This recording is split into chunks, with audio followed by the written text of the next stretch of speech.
Yeah, you allude to the point. Why did the Roman Empire collapse? They should have kept going. How about the Akkadian Empire? You ever hear of them? Why have all these empires back through time just suddenly collapsed, even back to the Sumerians? When you look back in the record, look for them falling on a 400-year cycle. It'll be something with it even. 1600, 2000, 1200, 800, 400. You know, when I keep going back in time, you know, BC, you got 400, 800 BC, 1200 BC. And you start to see the routine. 1600 BC is when they put the Assyrians at the collapse. Gee, imagine that on a 400-year cycle again. Why aren't they warning us about the current 2019 to 2100 modern grand solar minimum? They're trying to not mass panic everybody into creating a situation years before the real difficulties come where they're going to need the police state in place. So the convenient excuse to put the police state in place was 9/11. They needed some great excuse to do it, because if they would have done it without 9/11, there would be an enormous amount of people asking questions like, hey, what's going on? No, we don't need this police state. But now after 9/11, it was just so perfect to put it all in place. Now you need to understand, why are there cameras everywhere? Why is everything being monitored, and why is everything being so watched? Well, I just think they're trying to preemptively get ready for when they really need to control the citizens across the planet in terms of food distribution, riots, etc. America lost 38% of all of its stored grain. You understand that, right? 38% of the stored grain in the United States is unusable at the moment due to the flooding. I can't believe that didn't make more of the news. You got an entire Mississippi River flooding into an inland delta all the way up to Missouri, and Nebraska turning into an inland sea, and Iowa's an inland sea slowly draining. You got hundreds of trillions of gallons of water coming down the rivers, overflowing everything, and not a peep on the news. They're just trying to stabilize grain markets and not panic. Again, it all comes back to, why is there censorship? It's to avoid mass panic.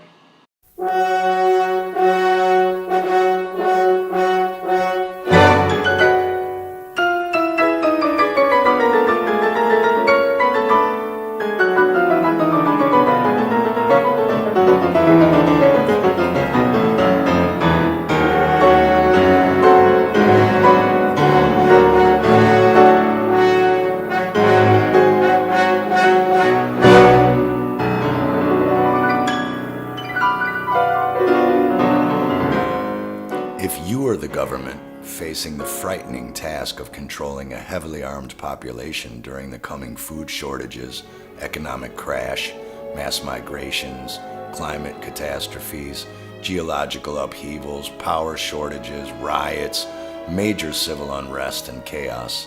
What lengths would you go to disarm the public to ensure your own safety?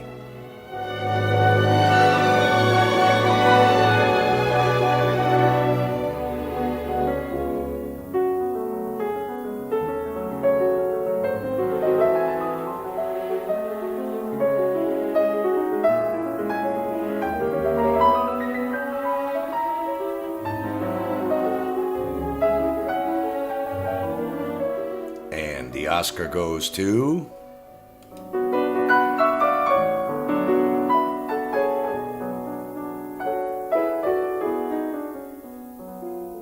Ordo ab chao, order out of chaos, otherwise known as the Hegelian dialectic. Problem, reaction, solution. Why are George Soros and the CIA covertly orchestrating so many color revolutions all around the world at this time?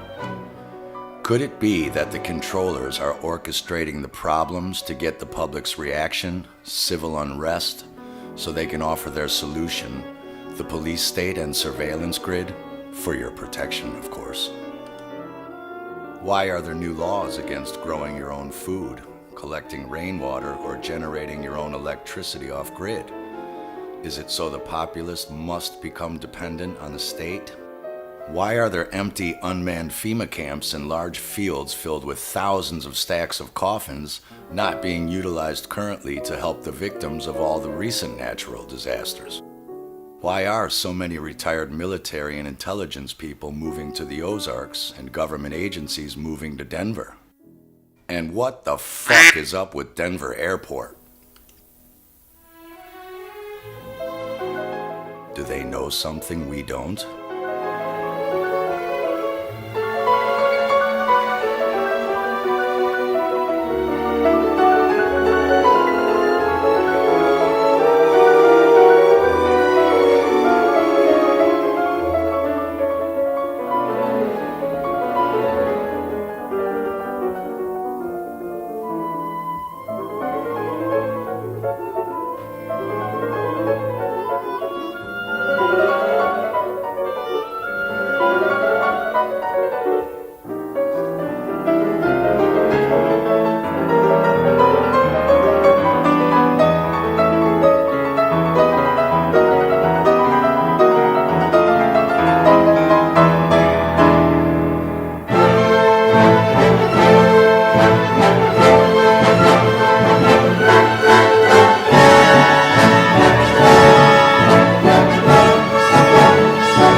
Global warming.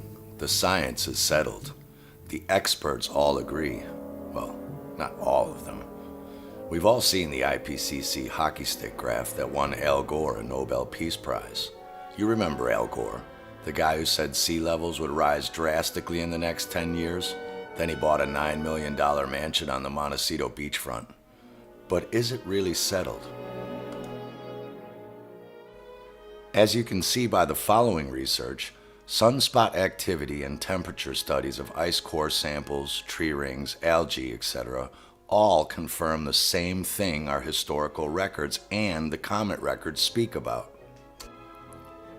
The Earth goes into what is called a grand solar minimum period of extreme cooling and climate change roughly every 200 years, and a much larger period of cooling and drastic climate change every 400 years. This is why all empires rise and fall on 400-year cycles. As you can see, it is the exact opposite of what the government scientists are telling us. Global warming is a hoax. Climate change is real and it is coming, but it's nothing to do with cow farts and CO2.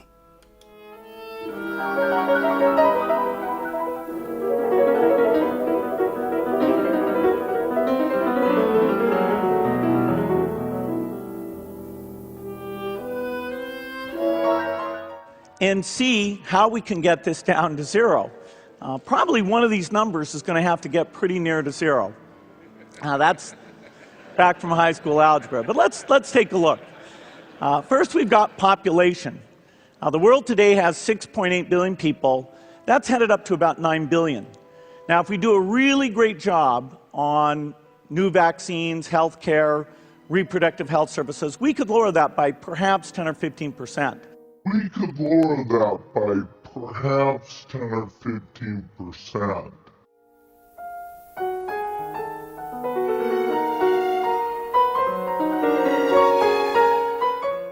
In actual fact, Vostok ice core samples from the last 800,000 years show a near exact correlation between CO2 levels and temperature, and that both were often higher than today's current levels way before we ever got here.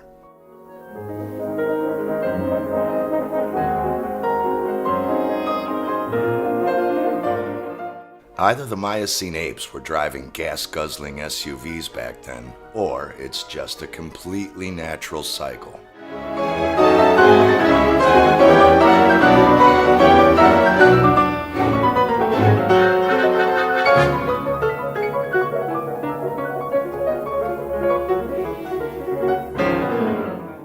If you notice, the projected CO2 levels are magically drawn in, skyrocketing off the chart, whilst temperature is actually in decline. I'll let you do the math.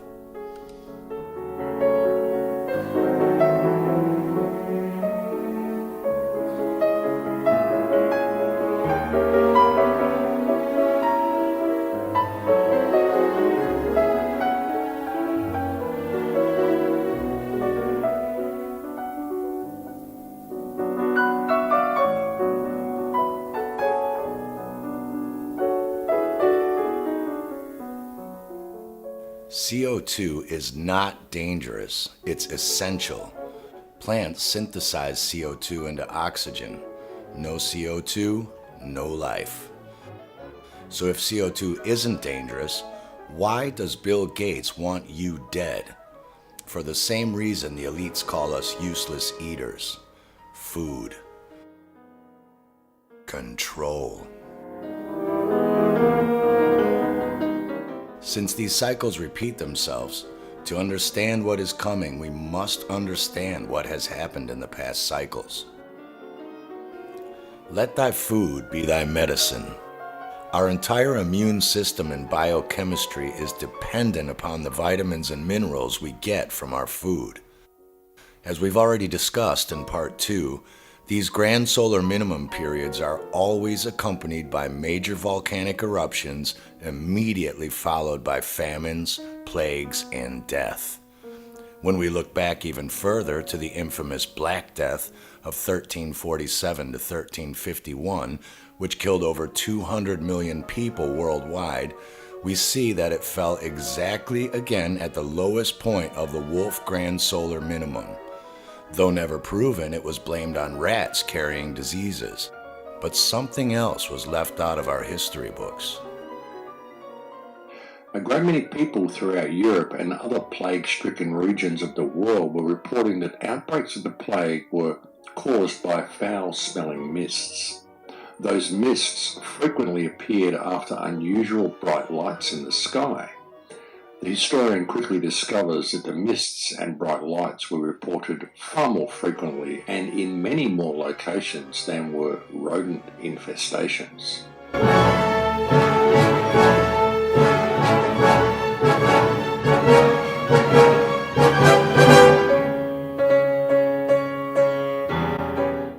We know that volcanic ash thrown high into the atmosphere is dispersed via the jet streams that blanket the world. Could this strange foul-smelling mist that coincided with the Black Death be sulfur dioxide fallout from major volcanic eruptions during the plague? Boccaccio ascribed the pestilence of the Black Plague to the state of the air, not rats. The English scholar Webster conjectured that during the eruption of volcanoes, subterranean fires emitted disease-causing poison through various parts of the earth. Perhaps the real cause of the Black Death was weakened immune systems from sulfur dioxide poisoning mixed with the lack of abundant growable food nutrients during the Wolf Minimum. So what about now?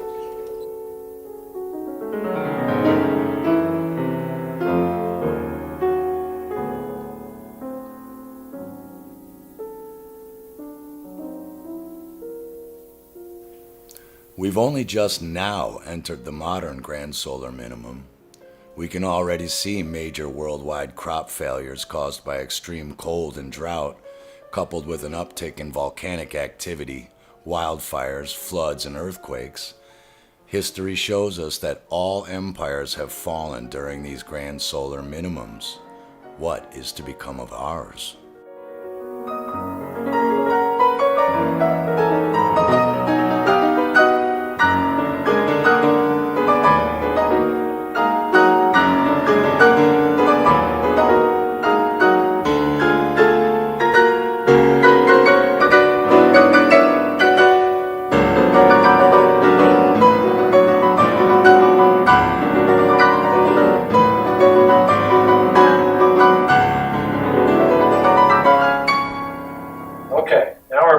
Questions about, okay, what do we do now? How do we prepare for this new cold era? And thank you for asking all those questions. Prepare for record cold, food shortages, rationing, civil unrest, international conflict. All we have to do, ladies and gentlemen, is go back and look at history. That's all we have to do to understand what's going to happen in the future. This cold era has begun. All we have to do is go back and look at what happened before. What did happen before? We lost crops on a global scale. People starved and froze to death on a global scale. And that was when they were more resilient, more reliable. We now have almost 50 million people on food stamps, totally dependent on the government for food. What's going to happen with those 50 million people when we run out of food? What's going to happen with everyone in this room when you go to the Publix and there's no bread on the shelf? Because it was either looted the night before or bought out the night before. What happens in these events? One of the first things that happens when everyone recognizes the crops just got wiped out by a cold front in the spring or before harvest, what happens? Panic. Panic. Their panic will come because the President of the United States is telling us we only have global warming. We don't need to be worried or prepare for global cooling. Therefore, everyone will be totally unprepared unless you hear and believe and convey this message to your friends and family, which I recommend you do strongly. Panic will be the first step. Have the mainstream media and government informed you of any of this? Does arguing with others over politics, religion, race, sexuality, or even the shape of the earth prepare you for this? Can you fend for yourself and family if the power grid goes down and the supermarket shelves are empty? Does Agenda 2130 and depopulation agendas make sense to you now? Do you now understand why government think tanks and NGOs have been planning 50 to 100 years into the future, long after they'll personally be either retired or dead? Do you now understand why infrastructures are left crumbling and governments only pretend to care about the environment? Is this why a handful of people have been controlling society and centralizing power through globalist think tanks since the 1800s? Why are our history books and timelines so vague and void of everything we've covered in this film? Isn't it time we put aside our differences and come together to thrive in rather than survive the grand solar minimum? Is there a larger great cycle over many thousands of years that is even more destructive than a grand solar minimum? Oh, you bet your ass there is, and here you thought we forgot. In Part 6b, The Coming of the Son of Man.